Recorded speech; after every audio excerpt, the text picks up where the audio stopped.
Philadelphia.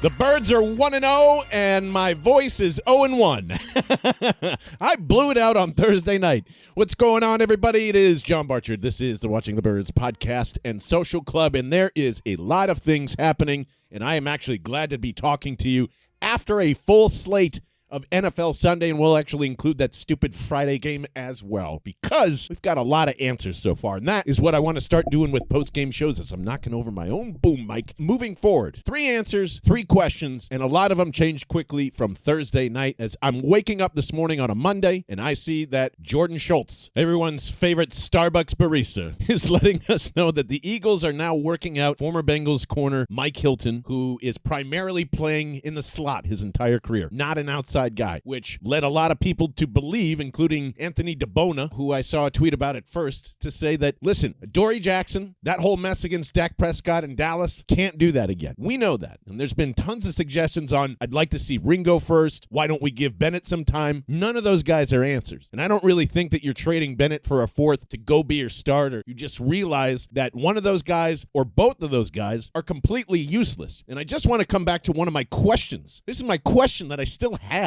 from Thursday night that has not been answered. How bad is Kelee Ringo? How bad is he? How did we get from this guy has as much potential and ceiling as Quinyon Mitchell, I didn't forget about that statement, to unplayable? To me, that's pretty egregious. And this is where we all are kind of complaining about Howie Roseman, and yes, he missed. This is one of his big misses. Just like last year, Bryce Huff, humongous miss. Huge. These things all matter because you're trying to save money coming into the offseason. You're trying not to build the same team that you built in 2018, and now you are completely correcting more and more mistakes by spending money. They signed Za'Darius Smith to a $9 million contract, and I'm sure the base is going to be way lower than that. But just to use this as an example, Darius Slay, although according to the internet looks burnt and toasty next to Garrett Wilson, who was running a 4.3 40, for Christ's sake, I would have spent that $10 million on Slay easily if you're going to pay $9 million for Smith and not have an answer for CB2. And because of this, people are now suggesting Cooper DeJean being up as we suggested. And I know people are going to get upset about that idea,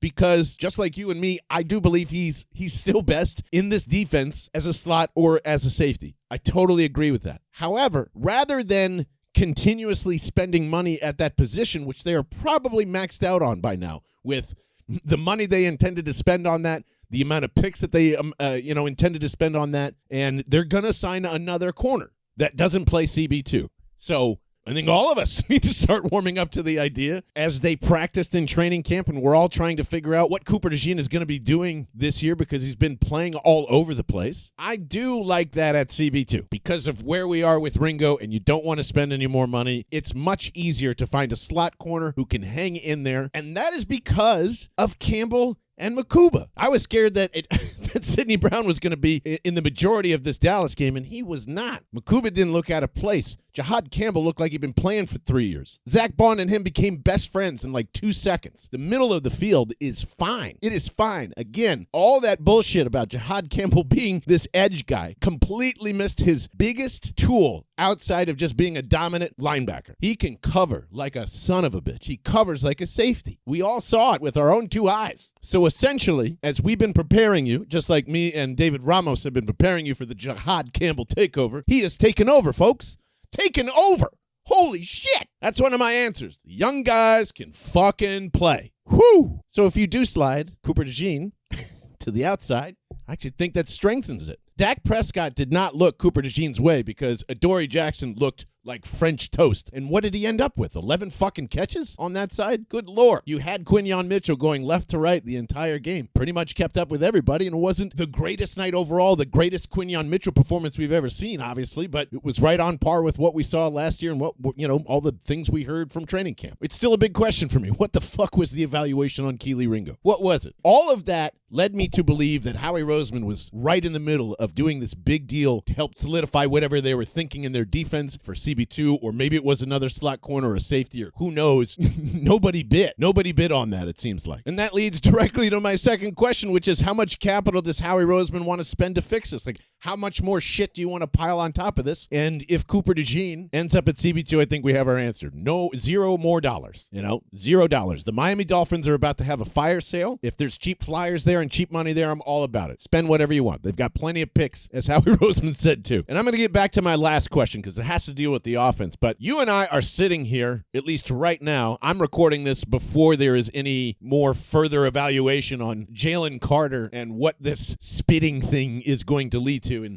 everybody's talking about leadership and sounding like an old man, and it's the biggest game of the year because it's the opening one. You get kicked out in fucking 6 seconds. Van Sumerman is out for the year. And you're just going, man, this is quite some shit to deal with in the first, 6 seconds of the season starting. So whatever you said about Jalen Carter is absolutely right, no matter where you stand. Can't affect the team on that. Don't know what he was thinking. You know that story. From here, everything else has been quite weird leading up to this situation. I'm just going to go ahead and assume that they are going to suspend Jalen Carter for the Chiefs game, and you can make fun of me if that prediction doesn't come true. But either way, this is setting up to a lot of dumb shit. There was a CBS report over the weekend that suggested the NFL is seriously considering bringing the hammer down because of a college football game where a defensive lineman spit on an offensive lineman this weekend, and went as far as suggesting that if Jalen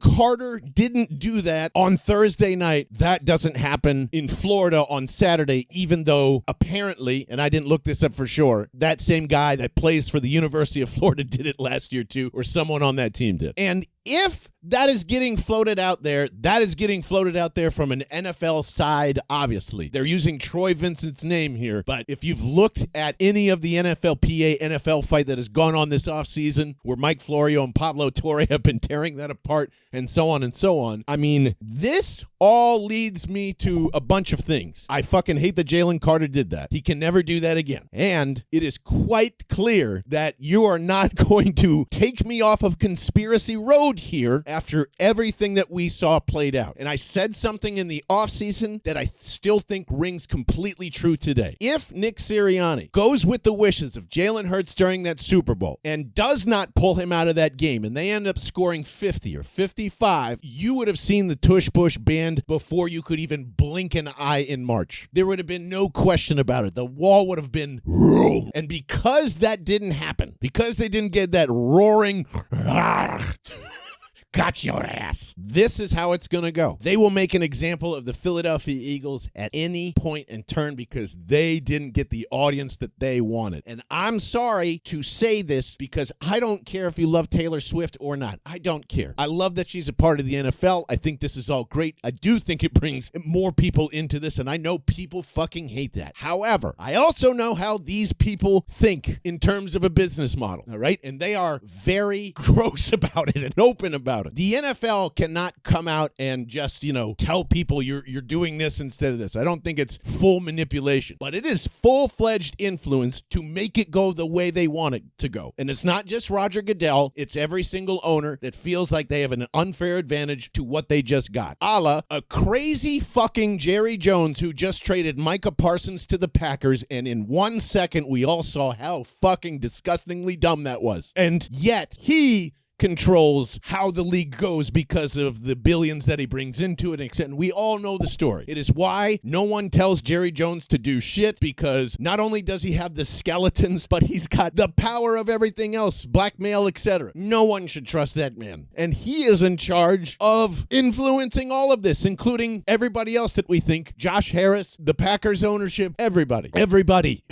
Like, this season is not just about, can the Philadelphia Eagles and Jalen Hurts do something crazy unthinkable for the Philadelphia Eagles organization that's never happened before in their history and win back-to-back Super Bowls. The NFL, the owners, and just regular football in general are going to do everything they can to make sure that does not happen. This was coming, and I'm sorry if this feels too tinfoil hat or like, John's on his fucking Barchard razors, which is a hilarious joke that I think Ryan Meehan started, because I don't think Occam's razor. So, or Occam's razor. See, I'm so stupid I don't even know how to say the the proper phrase anyway. But now that the NFL owns 10% of ESPN, which also means they own 10% of all the gambling money that they bring in through ESPN Bet and 10% of CBS and Paramount, like, what else do you need to see? If this is about television, if this is about boosting the ratings for 2030 and getting everybody's eyeballs on it and guaranteeing all these other partners that they're going to do business with, including Amazon and YouTube and all of these regular features like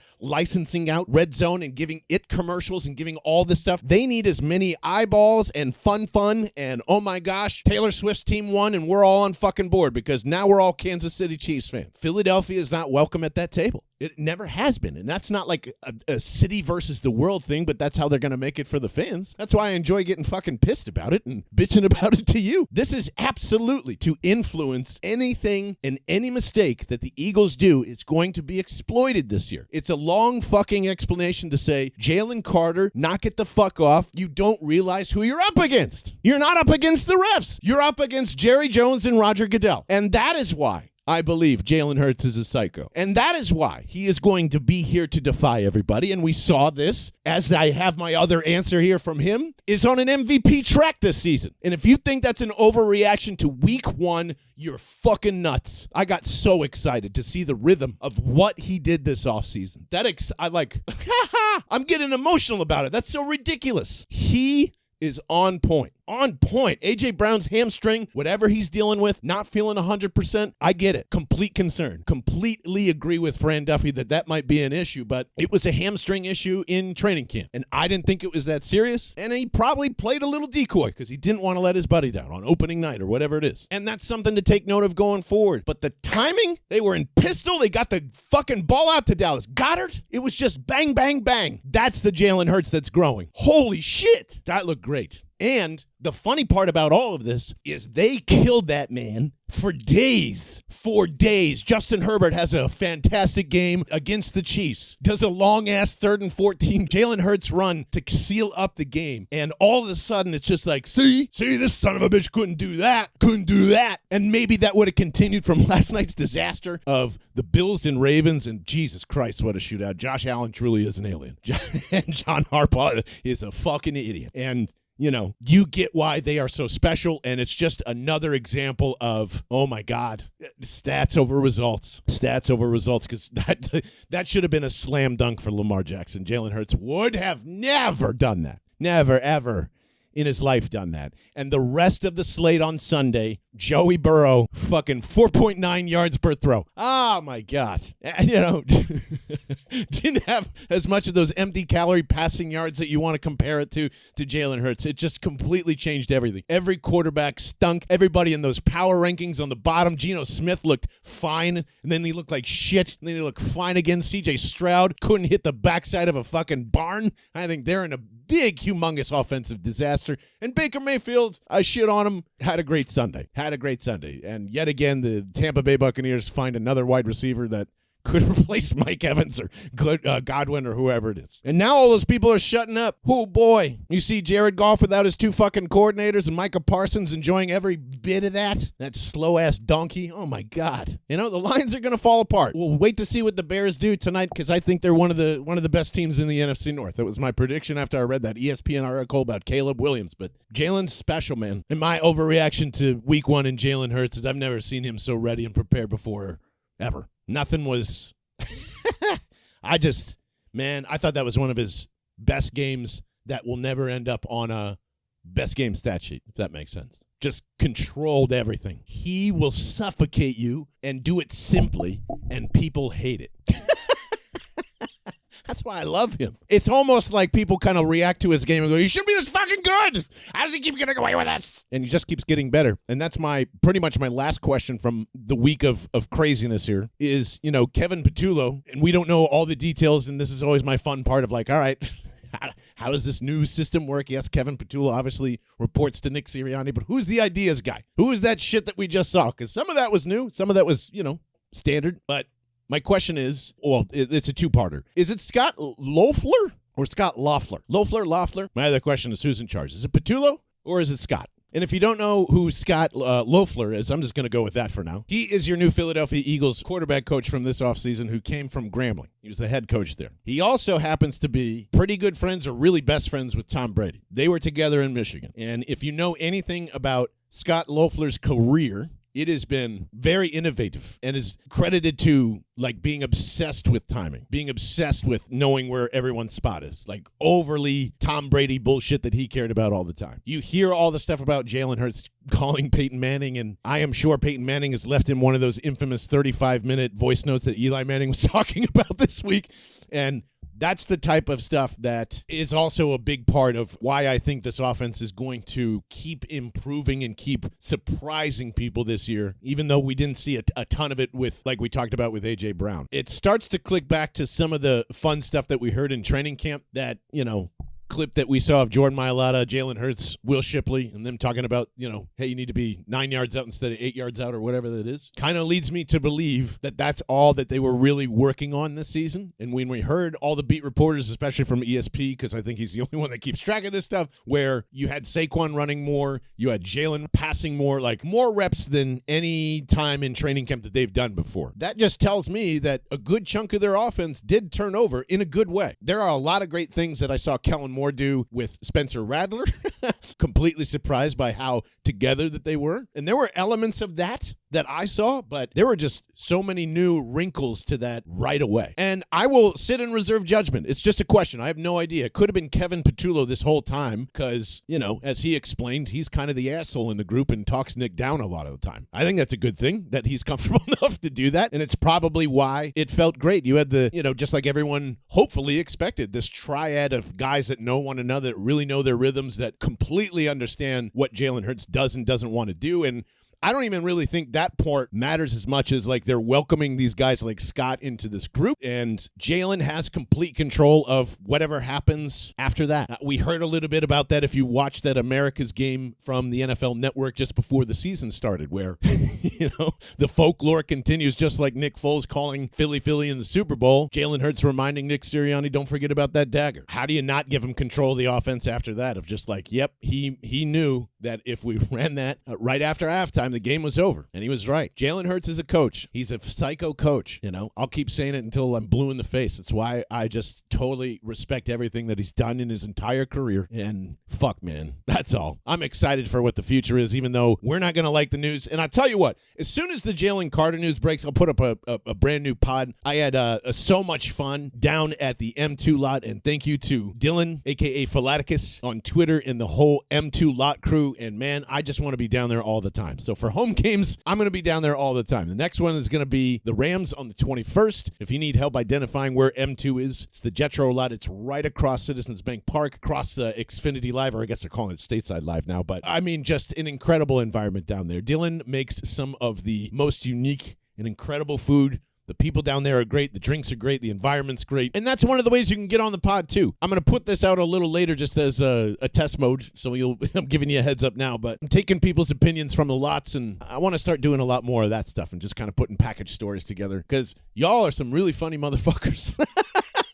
Like, there's so many great stories in the parking lot, and I think we need to keep sharing those along with giving our Eagles opinions, too. So, also want to let you know that this week, I'm just going to go ahead and make the call right now. We will be watching the Chiefs game, however this ends up with Jalen Carter, at Neshaminy Creek Brewing in Dublin, PA, which is all the way up here by me. I'm so sorry to drag you up here. But here's what I will offer you. If you are a part of the Watching the Birds Social Club, which means you've bought a hat, which is right down below in the description, I'm buying all the food for that day because I know it's a trek if you're in the city or like, especially if you're in Delaware, like Mutton and South Jersey and all those other places. So I'm going to buy the food. I'm going to just keep buying pizzas and all that fun stuff. There's so many great places around here, and Neshaminy Creek welcomes all that in. Plus, if you just want to take the train up here, the regional rail, which would go to Doylestown, I will shuttle you to and from. On the weekends, there's trains that run every hour on the hour up here, and, happy to pick you up. We can start at 1 p.m. and check out all the early games. Stay if you want to and join the pod there. Enjoy some incredible beer and our great partners, Two Moods Beverages, who I got to tell you way more about me and Nick and that relationship because we have been selling the Orange Crushes together all summer and trying to find brand new partners with us. It is one of the best drinks I've ever had in my life, if you want me to be completely honest. This is like a liquid death moment for me. And if you know my history with that, you got to trust me on this one. This tastes so good. And that's another reason why I want you to come up, because I'm going to give you some complimentary ones. If you come up to Neshaminy Creek Brewing this weekend with me, 425 Chiefs and Eagles, 1 p.m. is when we're going to get the party started. And just follow me on any social platform you feel comfortable with down below too, and ask me any questions. Best way to do that is honestly just to jump into the Discord as well. Join all of us crazy idiots with all of your good theories, questions, and insane takes. We welcome them all the time. I'll be back when the Jalen Carter news drops. Until then, I'll just keep watching the birds with you. Later, y'all.